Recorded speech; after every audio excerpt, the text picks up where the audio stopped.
Professor Marandi, he went on the state-owned broadcaster, DW, Deutsche Welle, in Germany, and he talked about Iran.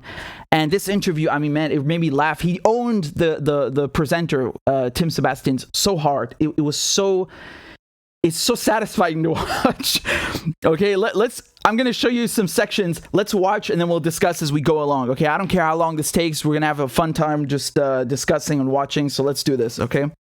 Then we're provoking the Iranian public. But after a few days, the protests died down, but then we had the rise of very violent riots. And that's exactly what I said. Well, let's talk about the violence in the riots. The UN Committee on the Rights of the Child has had plenty to say about that. It strongly condemned what it called grave violations of children's rights in Iran.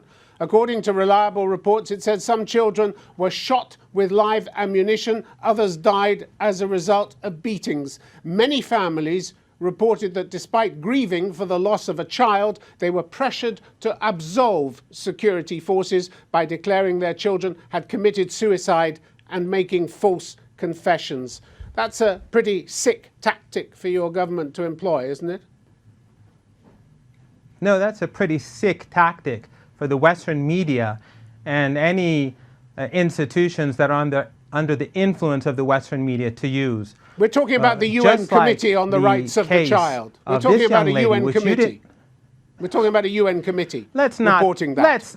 Let's not talk about any UN committee. Let's talk about the UN and how they put the Saudis on a blacklist and removed them 72 hours later. The UN has no credibility here. But this is the United Nations, good sir. God, that was so hilarious. This is fake. The claims I've tweeted about this. The number of police officers that were murdered over the last few weeks at the instigation of media based in your countries. They're roughly 28 or 29. Some of them were shot with guns. Let's not talk about fake news. All these children being killed all over the place. That's nonsense. Show me the footage of these children being killed. Why is it nonsense? Instead of these organizations that are funded by the United States. Look, I'm sorry, but this is a very valid point. Show me the footage. Why can't someone produce one goddamn video and show me footage? You know, when I see like George Floyd or Jacob Blake, I have evidence. There's video evidence of that stuff happening. And we're supposed to just believe some random crap that there's nothing. It's just blah blah blah. About this happened in Syria. The secret service came into someone's house and they ate their fucking dog because they wouldn't vote for Bashar al-Assad. And in Syria, and in Iran, they went and beat school children because they wouldn't sing some regime song. Where's the fucking proof? Where is it? Why am I expected to believe news outlets that have a track record of only lying? They just lie the whole time about everything. Unbelievable, literally, no pun intended. let me continue. Your security forces. You think the people will forgive their leaders for this shocking brutality? So again, he's saying that they went and beat children in a school because they didn't sing some pro-regime song. Forces. Amnesty International. Of course, I'm fine with addressing Amnesty International has reported widespread torture, severe beatings of protesters and onlookers, even sexual violence against women by your security forces. You think the people... You saw Marandi rolling his eyes? I literally had the same reaction. Women by your security forces. You think the people will forgive their leaders for this shocking brutality? No, people will not forgive your leaders for interfering in our internal affairs. And for it's always spreading someone else's misinformation, fault, isn't it? And it's always for someone using else's Persian fault. language media. I'm speaking, Tim. I'm speaking. Don't try to run out the clock. So it's your Persian language media and your troll farms and your governments that are spreading misinformation, both in Persian and in English across the globe. The police officers that were killed in Iran, 28 or 29 police officers, as far as I know, during that period, were killed, people who were policing the streets. If such numbers were killed in your country, what would be the response of your government? But what your Persian language media was doing during this period was... That's a very good question, man. How many times have you heard someone's dog being shot by the police, or another human being being shot by the police because they feared for their life, right? I thought he was reaching for a gun. I just had to blast his fucking head off. I'm sorry. Sorry. You know, your dog scared me. I just had to kill them. I'm sorry. This person who's having a mental health crisis, I just had to kill him, man. I didn't know what they were going to do. I'm sorry. Right? And Iran, they're actually killing dozens of police, and then they don't report that at all, right? And it's just, oh, it's the protesters who are the victims. You know, it's a one-sided thing. They did the same thing in Syria, right? They didn't tell you that there were people shooting the security forces during the so-called protests. They didn't tell you that part. It's encouraging people. But you know, in America, if you shot police in Europe or America, they would fucking send a SWAT team to your house. Your neighborhood would be on fire. I mean, like the double standard again. Rioters to attack the police, to get revenge, as they called it, on police. They were telling people to make Molotov cocktails. If Ofcom, if any of this was in English. Ofcom is the it's like the British equivalent of the FCC, right? So it's the media regulator, okay? And it's of course the very unbiased Ofcom, which banned Press TV, which banned RT. You know, anyone who has a bad mouth and refuses to repeat Western propaganda, they have to be banned, okay? So just listen to Marandi's point now about Ofcom. It's very, very solid. Your country, what would be the response of your government? But what your Persian language media was doing during this period was encouraging people, rioters, to attack the police, to get revenge, as they called it, on police. They were telling people to make Molotov cocktails. If Ofcom, if any of this was in English, and if it was directed to an English audience, Ofcom would shut down those TV stations within minutes. But in your case, you can use it against Iran because your governments are waging war against the Iranian people.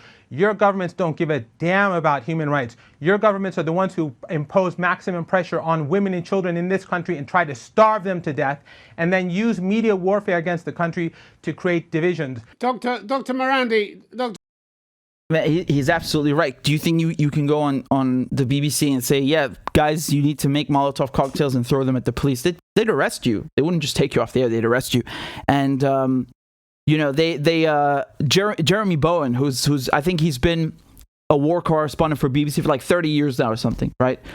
And I remember on Twitter a few months ago, he was posting a guide on where to throw Molotov cocktails on Russian tanks, you know, depending on if it's an APC or a tank, you know, which areas are the most exposed and the best to throw. You think he would post that if it was for a guide for Palestinians on where to throw them at Israeli tanks or Israeli vehicles?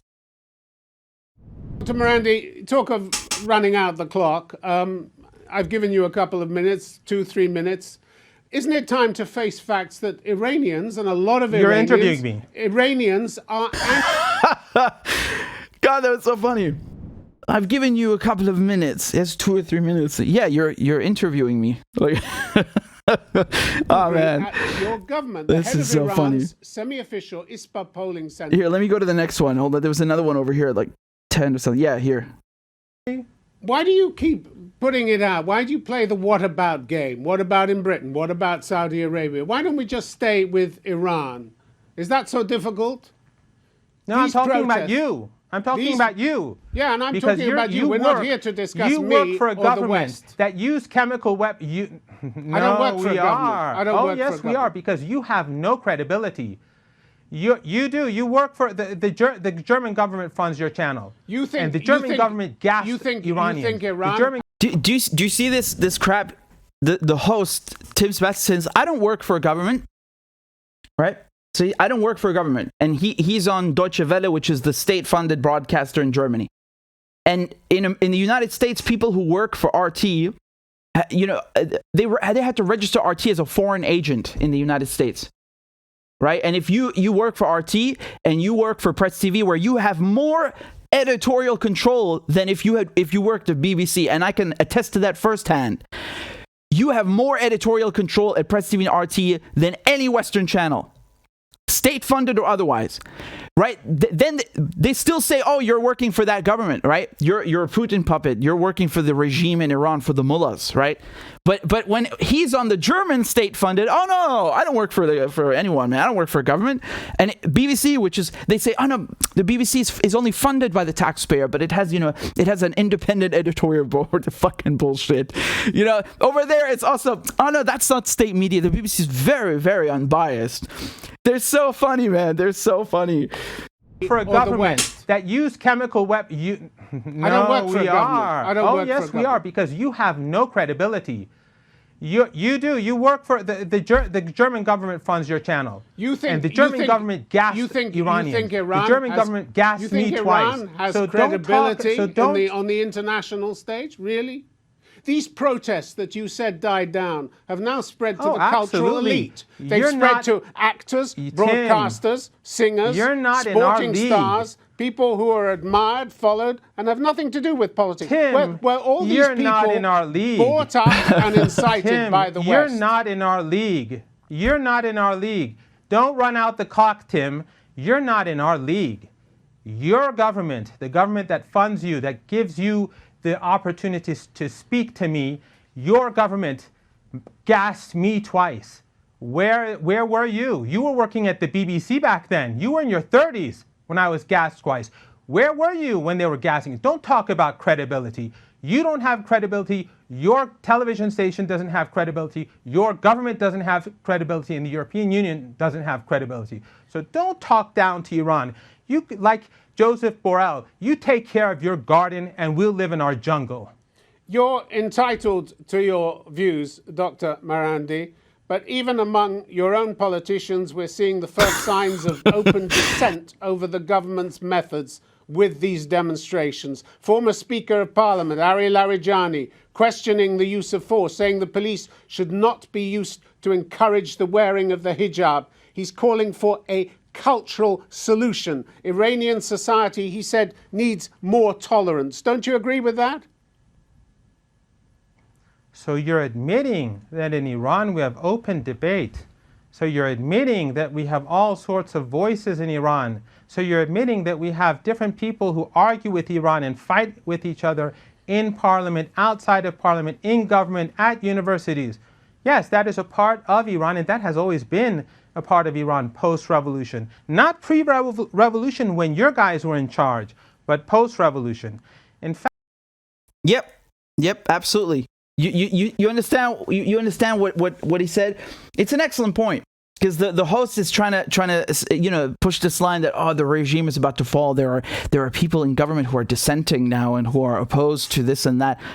Yeah, okay, so which one is it? Because one second they say there's no dissent allowed in Iran. Iran is is autocratic, and the mullahs are in charge. There's no democracy. There's no freedom of speech. There's no free press. You're not allowed to speak your mind. And then they say, look at these guys in the government speaking their mind. Is the regime about to fall? It's unbelievable. They always these huge contradictions, right? These huge contradictions. I think there's another one Marandi pointed out. Like, they say the regime is falling, it's growing weak. There have been protests for 6 weeks. It's going to fall any moment. And then at the same time, they say Iran is a growing threat. It's rising, like China rising. These countries are failing and growing at the same time. It's incredible. What a what a paradox. Back in the beginning of the interview, he mentioned a girl who they one second. I'll just play the clip for you. Let me just find the timestamp, because this is very important. Okay, listen to this. Okay, listen to what Marandi says. Here's an organization that won't be funded by the United States. This last weekend, the Coordinating Council of Teachers in Iran called for a nationwide strike to protest the crackdown on children. That same teachers organization said plainclothes police attacked the Shahed school in the northwest Ardabil province. 10 pupils were injured badly enough to be hospitalized. Parents of the children were also attacked. You really think that your government going after children and killing unknown numbers of demonstrators is going to stop this unrest? So you're withdrawing the fake claim I'm not withdrawing any claim. Was killed at that school, right? I'm not withdrawing any claim because I didn't. So let me show you what they're talking about. This is from The Guardian. This is October 18th. They said an Iranian schoolgirl was beaten to death for refusing to sing a pro-regime anthem. Okay? So her name is Asra Panahi. They're saying she was beaten to death. And now the host, Tim Sebastian, he suddenly, he doesn't say that this girl was killed. He says that children were beaten. Which one is it? Which one is it? I'll show you Marandi's tweet. He called it crude misinformation from The Guardian. No one was beaten to death. This girl shamelessly is being used for anti-Iran propaganda and didn't even go to that school. So the school that they're talking about is Shahid Girls High School in Ardabil. Okay, that's the one. Because the host here, Tim Sebastian, he's talking about the same school, right?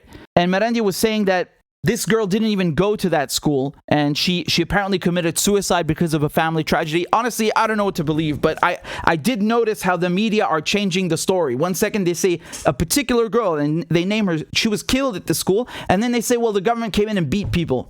Which one is it? I'll show you another thing, because The Guardian liked doing this kind of rubbish. Do you remember when there was this boy in Syria who they plastered on the front page and said that the Syrian government had bombed his house and he was covered in rubble and blood and everything? You remember that? This was not just The Guardian. It was every Western outlet in English, in German. You know, they say, oh, look at the brutality of the Assad regime. Oh, look at them. Yeah, guess what? Turns out it had nothing to do with that. This is his father, the guy's own father, giving an interview with CGTN, which is Chinese, but English language channel. Okay? And let me read to you what's going on. So the father of a young Syrian boy who captured the world's attention when images of him sitting in an ambulance after an airstrike were widely circulated on the internet exposed the truth about the quote-unquote white helmets had used his son and lied to the world in an exclusive interview. When his blood and dust-covered face made the pain of war more tangible, the 4-year-old boy, Omran, became a symbol of civilian suffering in the city of Aleppo. Omran's father told CGTN that the Syrian opposition had exaggerated his son's injuries. Quote, he only sustained minor injuries. I was injured as well, and it was my blood on his head. I refused to cooperate with the Syrian opposition, so then they said that Omran died via their media. They are not to be trusted.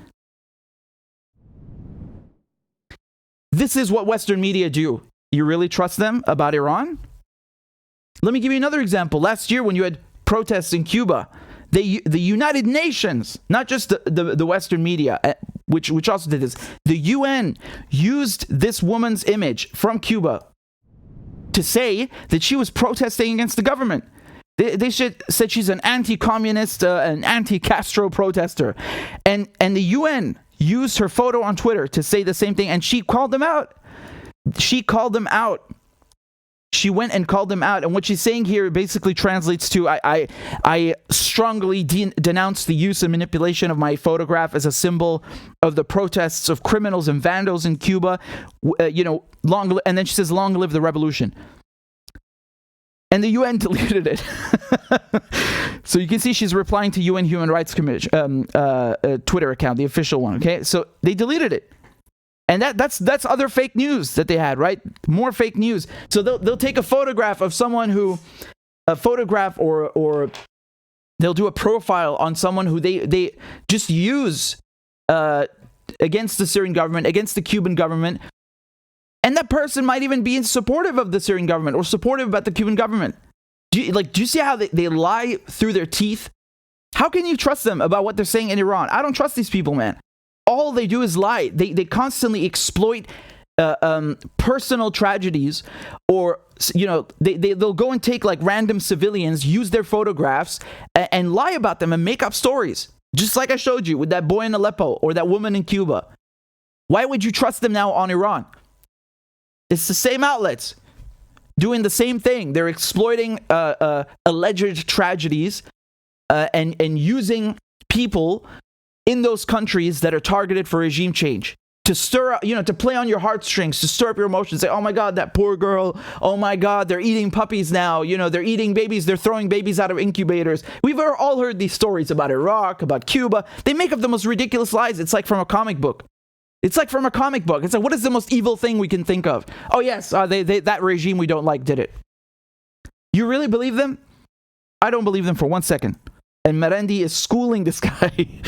Western media, the claim in the Western media, the claim in the Western media, the filthy claim in the Western media, and the filthy claim in the Persian language media funded by your governments, was that a girl was murdered at that school.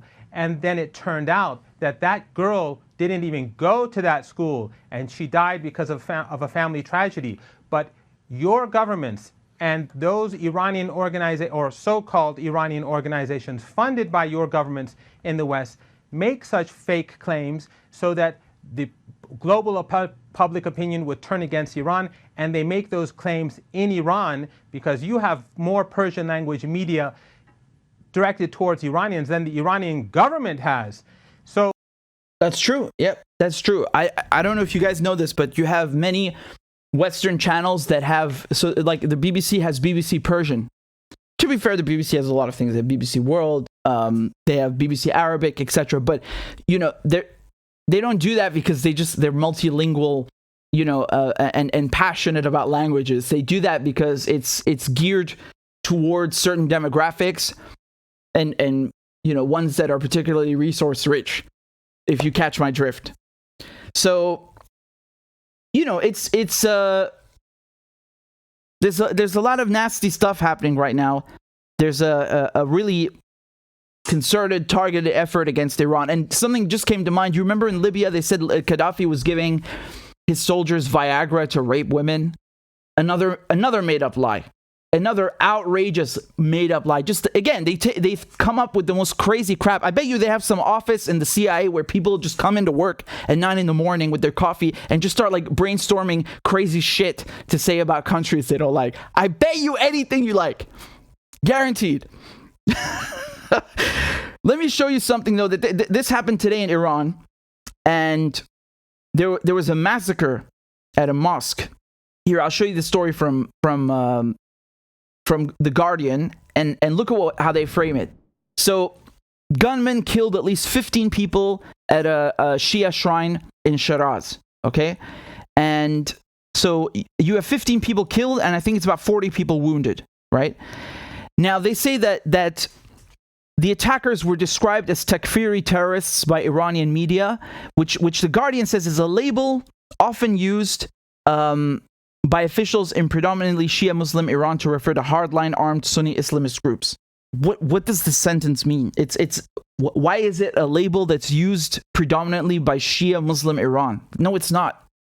That's just how you describe these groups. Takfiri look, I'll explain something. A kafir in Arabic is a non-believer, like an infidel.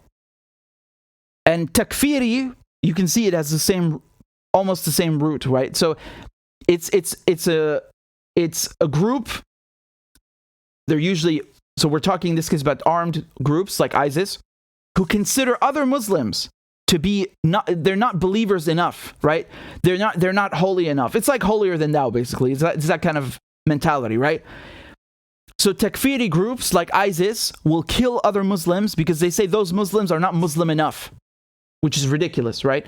And that's not a term that's used mostly by Iran. That's nonsense. You use that term in English even to describe groups like ISIS. That's just what you use because that's a characteristic of those groups. They specifically target other Muslims.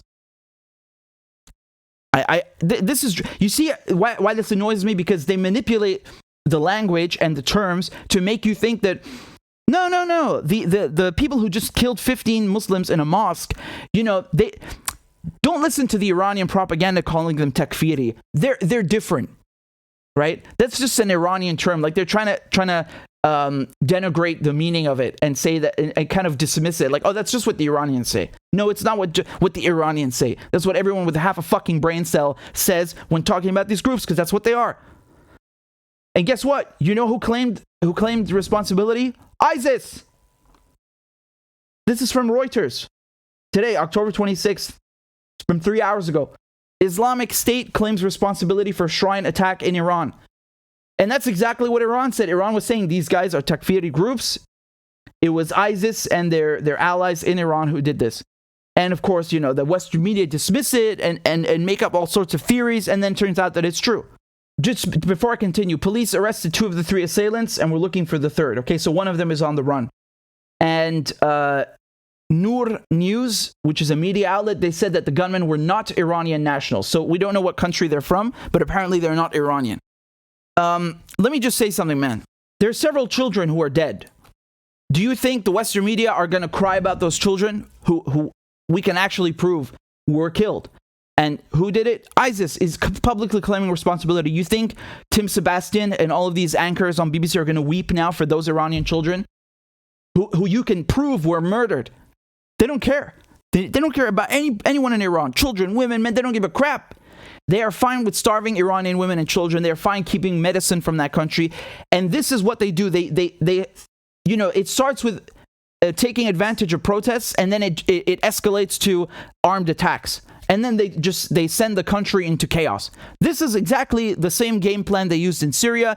You know, oh, it's just protests, and then you have security forces being killed, and then it goes from that to people being killed in groups by gunmen with blasts, and then it just becomes a war. And ISIS, I don't need to tell you guys, ISIS is a creation of the West. You know, you can look at Al-Qaeda in the Soviet Afghan war. Who was behind that? It's the CIA.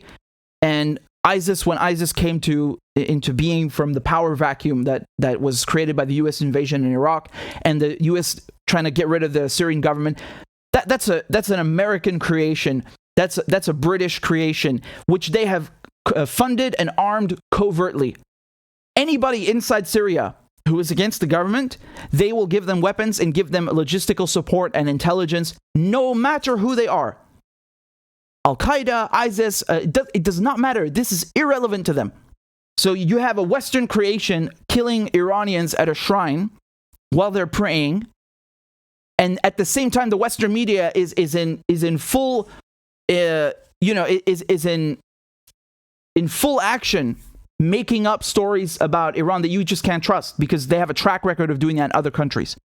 They are so desperate to cripple Iran because Iran is like holding the whole resistance together. And when I say that, I'm not saying like Iran is directing or telling other countries what to do. That's not true. But right now, Iran is Iran is helping the Syrian people get rid of NATO, get rid of the terrorists that the Gulf sent. Iran is helping Hezbollah. Iran is helping Yemen. Iran is even helping Russia. They're sending... Isn't it a coincidence that all this trouble started in Iran as soon as they started sending Russia drones? What a coincidence. The West is trying to foment anti-revolutionary sentiment in Iran. That is exactly correct. People who don't know any better, who unfortunately consume news from BBC and CNN, they look at what's happening in Iran and they think that's a revolution.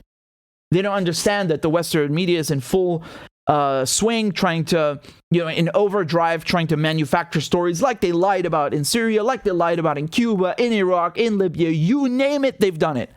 They don't understand that in 1979, you already had the revolution. And what happened? They kicked out the Israelis and gave their embassy to the Palestinians. They kicked out the British oil companies and took back the resources. They kicked out the Americans, who were also responsible for installing the Shah and training the secret Savak police. Iran kicked them out, kicked their butts.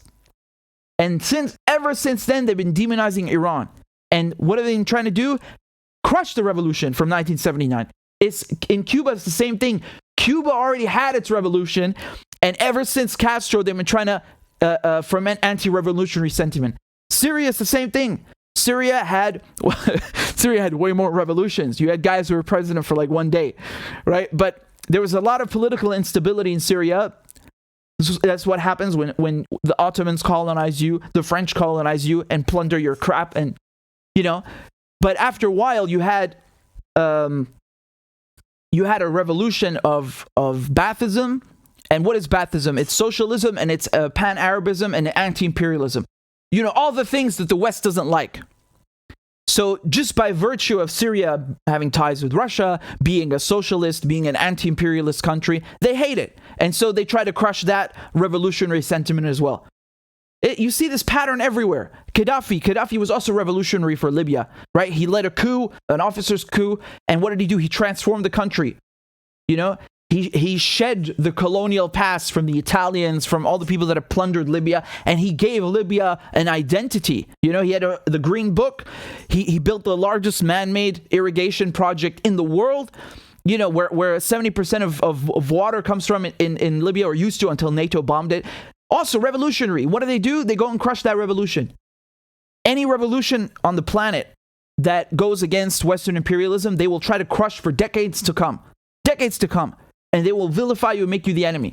And that's how it is, man. That's how it is. That's what they're trying to do in Iran.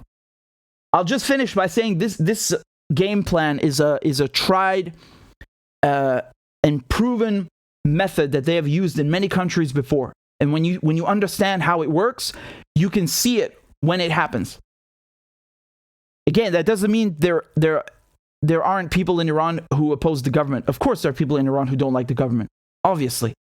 And like Marandi said, they're even allowed to voice that. If you do that in the UK, you won't get a job. Try getting a job in the British government while criticizing the government. It won't happen. Or the US government. It's not happening. When you go out and protest police brutality in the US, the NYPD will run you over with their squad cars. Guess what? I have videos because I can prove it. I have many videos. So many videos, I can't even count them, of police brutality in the US. Do you have those videos in Iran? I don't. Show them to me. Show them to me. I don't even have a handful, never mind the same amount. So we have double standards and covert ops trying to pursue regime change in Iran because they want Iran's resources, and most importantly, they want to stop Iran from emerging as a power and backing up Russia, backing up Syria, backing up Lebanon and Hezbollah, backing up the Hashd al-Shabi in Iraq, backing up Yemen. This is what they are afraid of. So they're going out at the same time against China. It's calling it the biggest threat now. It's the biggest world threat. Going after Russia, going after Iran, all at the same time. Wake up and look at the truth, man. Smell the coffee. Look at what's happening.